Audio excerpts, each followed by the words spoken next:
Let's just say the quiet part out loud. You're 30, or close to it. And when you look at your savings, the number staring back at you doesn't match the version of your life you thought you'd have by now. Maybe it's $4,000. Maybe it's $11,000. Maybe it's technically zero because there's also debt sitting on the other side of that equation, making the real number worse than it looks. And the thing that makes it harder is that you're not sure if this is a normal amount of behind or a serious amount of behind. You did everything more or less the way you were supposed to. You got the degree, you got the job, you showed up, and somehow the number is still this small, and the gap between here and $100,000 feels like it belongs to a different version of your life. Someone luckier, someone who started earlier, someone who didn't have student loans or a rough couple of years, or a city that costs this much to live in. Here's what I want to tell you before anything else. You're not as behind as you feel, and you're not as far from $100,000 as the gap looks right now. But there are some things about how you got here and what has to happen next that nobody is going to say to you directly. So that's what this is. My name is Dave, and I love helping people see their financial situation clearly instead of through the fog of guilt and comparison that makes everything feel worse than it actually is.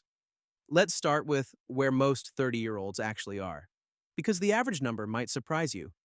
The median net worth for Americans under 35 is around $14,000, not $100,000, not $50,000, $14,000, which means if you have anything at all saved, you are already ahead of a significant portion of your entire generation. That's not a reason to feel comfortable. It's a reason to stop feeling uniquely broken. Because the savings crisis at 30 isn't a personal failure story, it's a generational one. And understanding why most people your age have almost nothing saved is actually the first step toward doing something different. Here's the condensed version of what happened to most people in their 20s financially. The student loan entered the picture before the first paycheck arrived. The average graduate carries around $37,000 in student debt. That debt immediately consumed a portion of every income dollar before the savings habit had any chance to form. Every month the minimum payment left meant one less month of building the foundation. Then the city. The jobs worth taking in your 20s are almost always in places that cost a fortune to live in, which means rent immediately consumed 35, 40, sometimes 50% of take-home pay, which left almost nothing for saving even when the income looked reasonable on paper. Then, the invisible tax of the learning curve. Your 20s are expensive in ways nobody warns you about. The furniture you need when you move out, the professional clothes for the job, the car because public transport doesn't reach where the affordable apartments are, the medical bills that arrive without warning because you're now on your own insurance. None of these are lifestyle indulgences. They're the startup costs of adult life, and they quietly consumed years of potential savings. And then there's the thing nobody likes to say, but everybody experienced. The 20s are also when life is supposed to be lived. The trips, the dinners, the experiences, the years before the responsibilities that come later. And spending money on being alive in your 20s is not a character flaw, it's just a thing that happened. And now you're here. So, you're 30. The account balance is what it is. And $100,000 feels like a mountain? Here's the honest math on that mountain. If you can save $1,500 a month and invest it at 8% annual returns, you hit $100,000 in about 51 months, just over 4 years. If you can save $1,000 a month at the same return, you get there in about 63 months, 5.25 years. If $500 a month is where you actually are right now, it takes about 10 years at that rate before compounding starts doing significant heavy lifting. Now, before you use those numbers to talk yourself out of starting, here's the thing that changes the entire picture. The $100,000 milestone is not linear. The first $25,000 is the hardest stretch you will ever do. It feels slow because it is slow. The compound interest on small numbers is small. You're doing most of the lifting yourself, and the math is barely helping you yet. But something shifts around $50,000. Your investment returns start generating meaningful additional contributions on their own.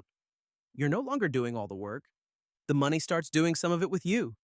By the time you're approaching $100,000, the dynamic has changed completely. At $90,000 invested at 8%, The market is adding $7,200 a year to your balance without you contributing a single extra dollar. That's $600 a month of progress happening automatically in the background, whether you're paying attention or not. The mountain isn't evenly steep. The first quarter is a cliff. The last quarter practically pulls you up. Here's the part of this conversation that tends to make people uncomfortable. Getting to $100,000 by 35 is absolutely achievable for most people at median income, but it requires something specific that most people in their 20s either didn't know to do or actively avoided. It requires treating savings as a fixed cost before any other spending decision exists. Not saving what's left. Not saving when you feel like you have enough. Saving first. A predetermined percentage that leaves the account the moment income arrives and does not participate in the monthly spending negotiation. Because here's what the data shows about people who get to $100,000 versus people who don't at similar income levels. The difference almost never comes down to income. It comes down to whether saving was a fixed expense or an afterthought. The people who got there treated 15 to 20% of their income as unavailable from day one. The people who didn't treated saving as something they'd do with whatever was left. And as you probably already know from personal experience, whatever is left is almost always nothing. Not because you're irresponsible, because human psychology is extraordinarily good at filling available income with available life. Let's talk about the specific number you actually need to hit each month. Because vague is the enemy of progress, and most financial advice stays deliberately vague. Take your monthly take-home pay, multiply it by 0.20.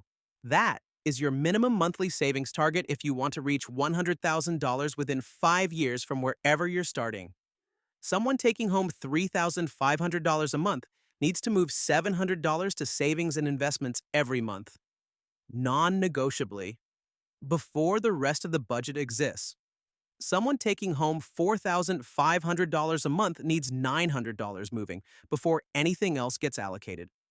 Someone taking home $5,500 a month needs $1,100 gone before the spending starts. Now, here's the honest conversation about that number. For some people reading this, 20% feels genuinely impossible given their current fixed costs. Rent, minimum debt payments, basic living expenses already consume most of what comes in. And if that's genuinely true, the answer is not to feel bad about it. The answer is to identify the single largest fixed cost in your budget and make a deliberate decision about whether it's compatible with the timeline you want. In most cases, that fixed cost is housing. And in most cases, the answer is uncomfortable. The apartment that felt like a reasonable reward for finally having income is often the single largest obstacle between where someone is at 30 and where they want to be at 35. Not the coffees, not the dinners, the rent. Here's something about $100,000 that nobody tells you until you're close to it. It changes the math of your entire financial life in a way that smaller milestones don't. At $100,000 invested at 8% annual returns, the market contributes $8,000 a year to your balance. That's $667 a month of automatic progress happening without a single additional dollar from you. Think about what that means practically. Every month, you're getting the equivalent of an extra $667 in income that you never have to earn, never have to negotiate for, never have to show up anywhere to receive. It just arrives because the money exists and the market does what the market does over time. That changes how quickly the next $100,000 arrives. And the one after that, the math that felt impossibly slow in the first stretch, starts accelerating in a way that genuinely surprises people when they experience it for the first time. But you can't get to the acceleration without surviving the slog. And the slog is the part nobody makes a YouTube video about because it's not interesting.